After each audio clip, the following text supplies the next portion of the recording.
Hello everyone, welcome to learner bee. I am Shivani Chauhan. इस video में हम लोग देखेंगे क्लास 8 हिस्ट्री की बुक का chapter 6 weavers, iron smelters and factory owners.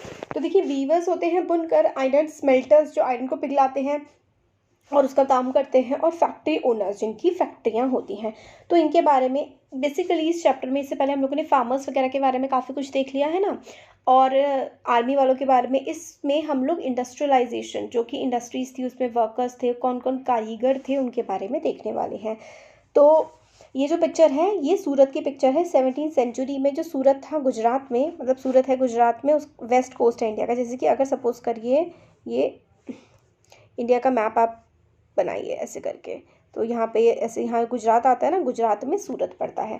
तो सूरत में ना बहुत ज़्यादा ट्रेड हुआ करता था, व्यापार हुआ करता था, काफ़ी ज़्यादा इम्पॉर्टेंट पोर्ट था, काफ़ी इम्पॉर्टेंट बंदरगाह था ये हमारे इंडियन ओशन में।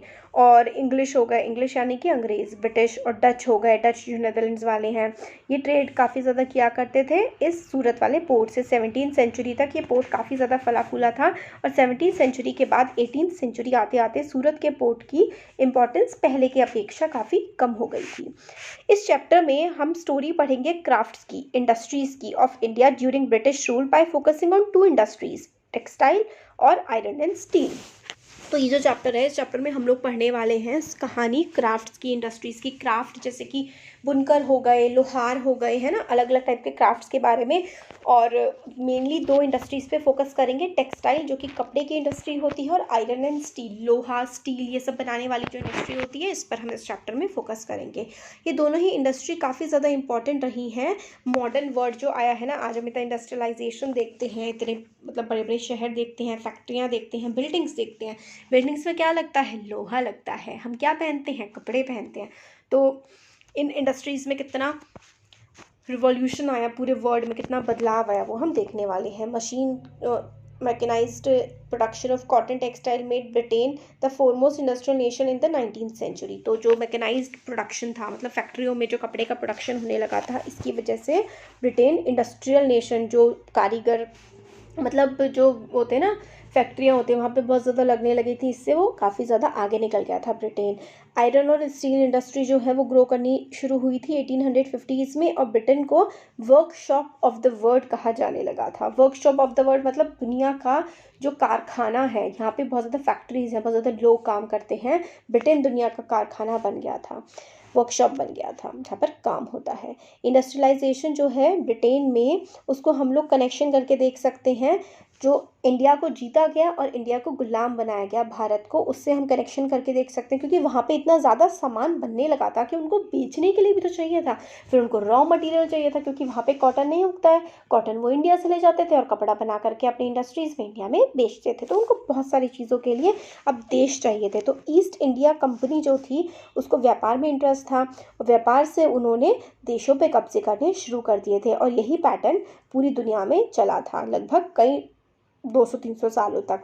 तो लेट 18वीं सेंचुरी आते आते कंपनी जो है इंडिया से गुड्स, सामान खरीद रही थी। देखिए, गुड्स का मतलब होता है सामान। तो इंडिया से वो सामान खरीद रही थी और इंग्लैंड और यूरोप को एक्सपोर्ट कर रही थी, वहाँ बेच रही थी, और बहुत ज़्यादा प्रॉफिट वो कमा रही थी। इंडस्ट्रियलाइजेशन का जब ग्रोथ हुआ ना, तो ब्रिटेन के इंडस्ट्रियलिस्ट ने देखा कि इंडिया का मार्केट बहुत ज़्यादा बड़ा है, तो अब हम यहाँ पे सामान खरीदने की बजाय यहाँ पे हम सामान बेचेंगे। जो हम मैन्युफैक्चर करेंगे फैक्ट्रीज़ में, वो सामान हम लोग बेचेंगे। और इस तरीके से ब्रिटेन का सारा सामान इंडिया में बाढ़ की तरह आने लगा, बहुत ज़्यादा। तो अब वहाँ पे तो बाढ़ की तरह इंडिया में सामान आने लगा, तो इंडिया के जो क्राफ्ट पर्सन्स थे उनका क्या हुआ, वही हम देखेंगे अब इस चैप्टर में। अब देखिए, ये जो हाथी जैसा है, इसको बोलते हैं पटोला। पटोला, पटन पटोला, मतलब पटोला गुजरात वाले रीजन में, पटन भी वहीं पे। तो आपने सुना होगा शायद, कपड़ा पटन पटोला है ये। तो पटोला जो है वूवन मतलब बुना जाता था सूरत, अहमदाबाद में और पटन में। Highly valued in Indonesia, Indonesia में इसका काफ़ी ज़्यादा मार्केट था। पूरी वर्ल्ड में देखिए कितना खूबसूरत सा है, इसको काफ़ी ज़्यादा इसकी डिमांड थी पटन पटोला की। तो इंडियन टेक्सटाइल और वर्ल्ड मार्केट, देखिए टेक्सटाइल जो है ना, टेक्सटाइल शब्द जो है इसका मतलब होता है कपड़ा, इंडिया का कपड़ा, और पूरे वर्ल्ड में किस तरीके से उसको पसंद किया गया, क्या किया गया, वो बात करी जाएगी इसमें। 1715 से पहले ब्रिटिश ने जो है 1750 से पहले ब्रिटिशर्स जो है व्यापार करते थे, बट इसके बाद वो बंगाल पे राज करने लगे, और Bengal India was by far the world's largest producer of cotton textile. तो 1750 तक तो वर्ल्ड का सबसे ज़्यादा कपड़ा जो है बंगाल में ही जो प्रोड्यूस किया जाता था। इंडिया की जो टेक्सटाइल थी ना वो बहुत ही ज़्यादा रिनाउंड थी, मतलब बहुत ज़्यादा उसको पसंद किया जाता था क्योंकि उसकी क्वालिटी बहुत अच्छी होती थी एंड एक्सक्विजिट क्राफ्टमैनशिप, जो उसके कारीगर होते थे ना वो भी बहुत ज़्यादा पसंद किए जाते थे। और एक्सट्रीमली बहुत ही ज़्यादा ट्रेड होता था साउथ ईस्ट एशिया में, Java, Sumatra, Penang, west and central Asia में इसका काफ़ी ज़्यादा व्यापार भी किया जाता था कपड़े का। 16th सेंचुरी में यूरोप की जो ट्रेडिंग कंपनीज थी ना वो इंडिया से कपड़ा खरीदती थी और यूरोप में जा करके बेचती थी। और इसकी मेमोरीज हमें देखने को मिलती हैं जो कि डॉक्यूमेंट्स है ना कि अलग अलग लैंग्वेजेस में भी, इंग्लिश में भी, कि वहाँ का कपड़ा, इंडिया का कपड़ा कितना अच्छा होता है। और काफ़ी सारे इसकी वजह से अलग अलग शब्द भी इस्तेमाल किए जाने लगे, जो जिस जगह से आते थे ना, जिस जगह का वो कपड़ा होता था उस नाम से ही वो जो है कॉटन का कपड़ा ही होता था बेसिकली, बट अलग अलग नामों से वो प्रसिद्ध हो जाता था जो दूसरे देशों में उसको बोलने लगे थे। तो इसकी ही स्टोरी हम लोग देखने वाले हैं इंडिया के कपड़े की। पहले तो वर्ड्स टेल हिस्ट्रीज, तो शब्द जो है वो हिस्ट्री बताते हैं। यूरोपियन ट्रेडर्स जो थे ना उन्होंने सबसे पहले एनकाउंटर किया fine cotton clothes from India carried bye Arab merchants in Mosul in present day Iraq. तो इराक जो है इस टाइम, वहाँ पे मोसूल एक जगह है। तो यूरोपियन ट्रेडर्स जो यूरोप के व्यापारी थे ना उनको इंडिया का कपड़ा सबसे पहले अरब में मिला था, इराक में। तो उन्होंने जो फाइन वूवन टेक्सटाइल था ना उसको मुस्लिन कहना शुरू कर दिया, क्योंकि वो मोसूल में मिला था तो मोसूल से उनकी टंग अलग थी, उनसे मोसूल नहीं बोला गया तो उन्होंने मुस्लिन बोलना शुरू कर दिया और उस कपड़े को मुस्लिन ही कहा जाने लगा।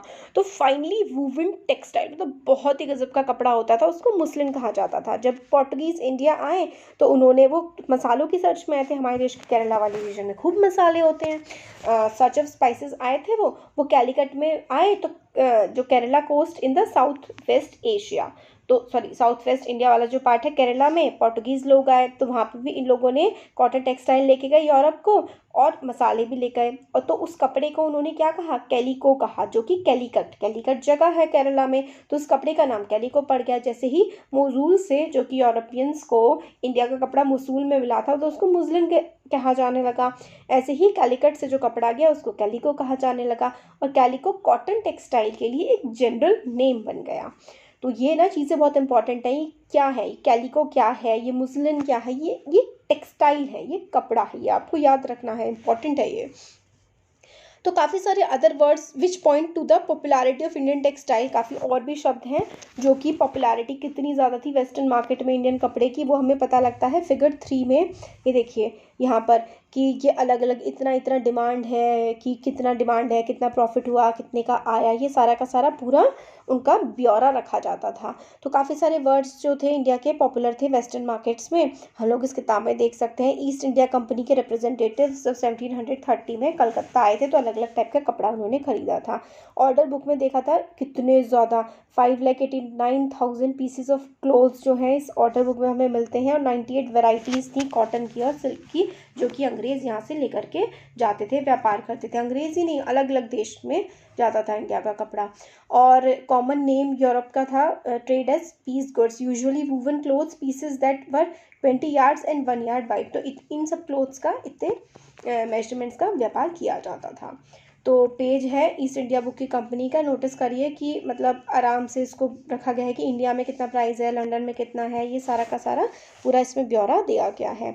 तो अलग अलग नाम भी आप लोगों को इसमें देखने को मिल सकते हैं, जैसे कि यहाँ पे देखिए क्या क्या नाम है इनके, अदिताज, डिल्लो, दित्तो और बंदना और चिल्लास, तो अलग अलग नाम है यहाँ पर। तो कुछ नाम हम देखेंगे, जैसे कि अलग अलग वैरायटी ऑफ क्लोथ होती थी, इसमें से कुछ पीस जो हैं बल्क में ऑर्डर किए जाते थे, were printed cotton clothes called chintz, cossaes और खासा एंड बांधना। तो बांधना हो गया और चिंद हो गया, ये सारे कपड़ों के नाम हैं, आप लोग को याद है, जैसे कैलिकोस था, है ना, और मुस्लिन था, इसी तरीके से चिंत हो गया, बांधना हो गया, क्वाजेज हो गया।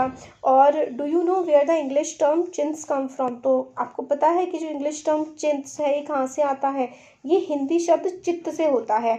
चित्त का मतलब होता है ऐसा कपड़ा जो काफ़ी मतलब स्मॉल और कलरफुल फ्लारी डिज़ाइन होता है, तो चित्त कपड़ा कहते हैं ना, कि बहुत सारे कलर्स हैं और छोटे छोटे सा उस पर डिज़ाइन है। तो जो ये चिंत है, ये चित्त वहीं से निकला है, चित्त से चित्स निकला है, छोटा छोटा कलरफुल फ्लारी डिज़ाइन हमें देखने को मिलता है। From 1680s there started a craze for printed Indian cotton textile in England and Europe mainly for their exquisite floral design. तो क्योंकि इतना प्यारा प्यारा फूलों वाला डिज़ाइन होता था ना, ये बहुत ज़्यादा पॉपुलर हो गया था यूरोप में। फाइन टेक्सचर, कितना अच्छा कपड़ा होता था और थोड़ा सस्ता भी होता था। एक समय पर रिच पीपल जो थे इंग्लैंड के, इंक्लूडिंग क्वीन भी इंडिया का ही फैब्रिक, इंडिया का ही कपड़ा जो है क्वीन भी पहना करती थी। सिमिलरली जो शब्द है बांधना, जिसको now refers to any brightly coloured and printed scarf और फॉर द नेक और हेड। तो बांधना मतलब सर पर बांधना, कलरफुल से स्कार्फ होता है। ओरिजिनली ये टर्म डिराइव फ्रॉम वर्ड बंधना, हिंदी फॉर टाइंग। बांधना मतलब होता है ना, बांधना, टाई कर दो। इसमें काफ़ी ज़्यादा ब्राइट कलर के होते थे और टाइंग एंड डाइंग इस तरीके से। देखिए ये चिंत क्लोथ है, ये वाला जो है ना, ये चिंत है, जो कि मसूलीपट्टनम आंध्र प्रदेश में होता था। फाइन चिंत ईरान और यूरोप को जाता था। कितना प्यारा सा कपड़ा है।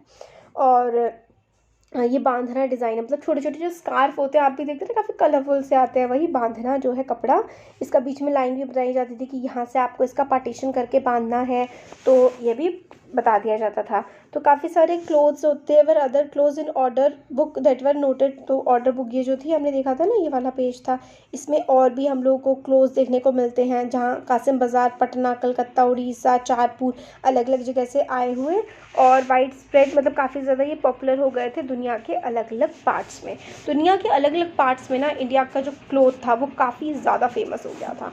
अब आता है Indian textile in European market. तो यूरोप में, वहाँ विदेशों में इंडिया का जो कपड़ा था वो किस तरीके से उसकी डिमांड रहती थी, कितना पसंद किया जाता था।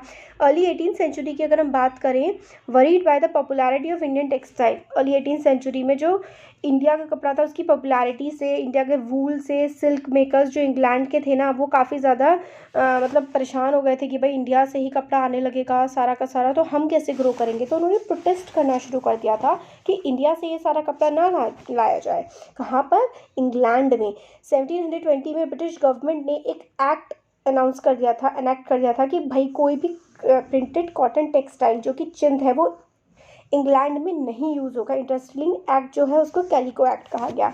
तो कैलिको एक्ट नाम था उसका, और उसमें कहा कि इंडिया का ये चिंत कपड़ा जो है ये नहीं आएगा, ब्रिटेन में बैन हो गया है, और मौत तक की सज़ा इसमें दी जाती थी। इस तरीके का था। तो देखिए आप कितना ज़्यादा वो डर रहे थे हमारे व्यापार से कि उनका व्यापार ख़त्म हो जाएगा। फिर आकर के 200 साल बाद उन्होंने हमारा व्यापार ख़त्म कर दिया। तो यही होता है। टेक्सटाइल इंडस्ट्री जो है उस समय पर 1600 के टाइम पे शुरू हुई थी इंग्लैंड में, और वो इंडिया के जो टेक्सटाइल था, इंडिया का कपड़ा था, उसके साथ वो कम्पीट कर ही नहीं पा रही थी। इसलिए जो इंग्लिश थे, इंग्लिश प्रोड्यूसर्स, वहाँ के लोगों को, वहाँ के व्यापारियों को एक सिक्योर मार्केट चाहिए था। इसलिए वो चाहते थे कि इंडिया के कपड़े की एंट्री उनके देश में बिल्कुल बंद हो जाए। First to grow under government protection was the calico printing industry. तो Indian designs were now imitated and printed in Britain. तो इंडिया के जो डिज़ाइन होते थे ना, उसकी कॉपी करके वहाँ पे प्रिंट किया जाता था। और वाइट मूसलिन और द अनब्लीच्ड इंडियन क्लोथ। तो कपड़ा तो इंडिया से ही मंगाया जाता था, उसका तो उनके पास होता ही नहीं था, मगर उसका जो डिज़ाइंड क्लोथ था ना वो ज़्यादा महंगा होता था, वो इंडिया से मंगाना इन्होंने प्रोटेस्ट करके बंद करवा दिया था, और उस पर खुद ही डिज़ाइन करते थे, इंडिया की कॉपी ही करते थे बेसिकली। कॉम्पिटिशन जो था इंडियन टेक्सटाइल का, इंडियन टेक्सटाइल से जो कंपटीशन नहीं कर पा रहे थे, इसकी वजह से क्या हुआ, वहाँ पे स्पिनिंग जेनी भी हुई कि भाई कंपटीशन नहीं हो रहा तो सस्ते में बेचो। तो 1764 में वहाँ पे स्पिनिंग जेनी जो इन्वेंट कर दी जॉन के ने, विच इंक्रीज। इसकी वजह से क्या हुआ, ट्रेडिशनल स्पिंडल धीरे धीरे करके पहले कपड़ा बनता था, फिर स्पिनिंग जेनी से बहुत ही जल्दी जो है कपड़ा बनने लगा। ये मशीन एक सिंगल वर्कर चला सकता था, उसमें बहुत सारी स्पिंडल होती थी, और एक व्हील घुमाओ, मतलब पहिया घुमाओ और स्पिंडल रोटेट हो जाता था। उसके क्या होता था, बहुत ही आसानी से वो कपड़ा बुन जाता था। स्पिनिंग जेनी के इन्वेंशन से भाई मज़ा आ गया इन लोगों को, तो इनका बहुत जल्दी कपड़ा बुनने लगा। फिर उसके बाद किसने करा था स्पिनिंग जेनी का इन्वेंशन? जॉन के ने।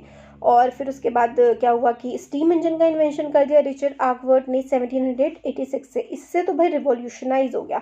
फिर तो कपड़ा बहुत ही ज़्यादा सस्ता और बहुत ही जल्दी बनने लगा।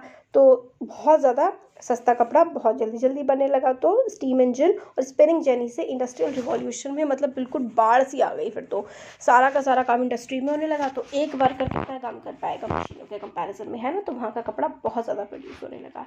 फिर इंडियन टेक्सटाइल फिर भी काफ़ी ज़्यादा डोमिनेट कर रही थी वर्ल्ड को 18th सेंचुरी तक भी। यूरोपियन ट्रेडिंग कंपनीज जैसे कि डच हो गए, फ्रेंच हो गए, इंग्लिश हो गए, वो काफ़ी ज़्यादा प्रॉफिट कमा रहे थे। इंडिया से कपड़ा खरीद के वहाँ बेचते थे, खूब प्रॉफिट कमाते थे।